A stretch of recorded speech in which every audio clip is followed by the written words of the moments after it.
લોકસભા ચૂંટણી પહેલા કેન્દ્ર સરકારે એક મોટો નિર્ણય કર્યો। ભારત સરકારે શનિવારે ડુંગળીની નિકાસબંધી પ્રતિબંધ લગાવી દીધો છે, લંબાવી દીધો છે અને સાથે જ ડુંગળીની નિકાસ પર લાદવામાં આવેલા પ્રતિબંધની સમય મર્યાદા 31 માર્ચ સુધી હતી અને હવે તેને અનિશ્ચિત સમય માટે લંબાવવામાં આવ્યો। આ ચોંકાવનારા નિર્ણયને દેશમાં યોજાનારી લોકસભા ચૂંટણી સાથે જોડવામાં આવી રહ્યો છે। કેન્દ્ર સરકાર નથી ઈચ્છતી કે સામાન્ય ચૂંટણી દરમિયાન ડુંગળીના ભાવ વધે। સરકારના આ નિર્ણયના કારણે કેટલાક વિદેશી બજારોમાં ડુંગળીના ભાવ આસમાને પહોંચી શકે છે।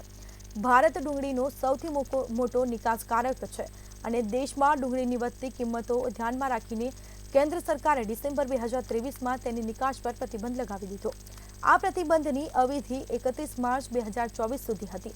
પ્રતિબંધ બાદ ભારતમાં ડુંગળીના ભાવ અડધાથી પણ ઓછા દરે આવી રહ્યા છે અને આ ઉપરાંત સિઝનનો નવો પાક પણ બજારમાં આવવા લાગ્યો અને આ પછી વેપારીઓને આશા હતી કે સરકાર ડુંગળીની નિકાસ પરનો પ્રતિબંધ હટાવીને તેમને સારા સમાચાર આપશે, પરંતુ સરકારે તેનાથી વિપરીત નિર્ણય લઈને સૌને ચોંકાવી દીધા। નિકાસ કરતી કંપનીઓએ આ નિર્ણયને બિનજરૂરી ગણાવ્યો। તેમનું કહેવું છે કે પુરવઠામાં વધારે અને ભાવમાં ઘટાડો થવા છતાં ડુંગળીની નિકાસબંધી કરવામાં આવી છે, આ યોગ્ય નથી।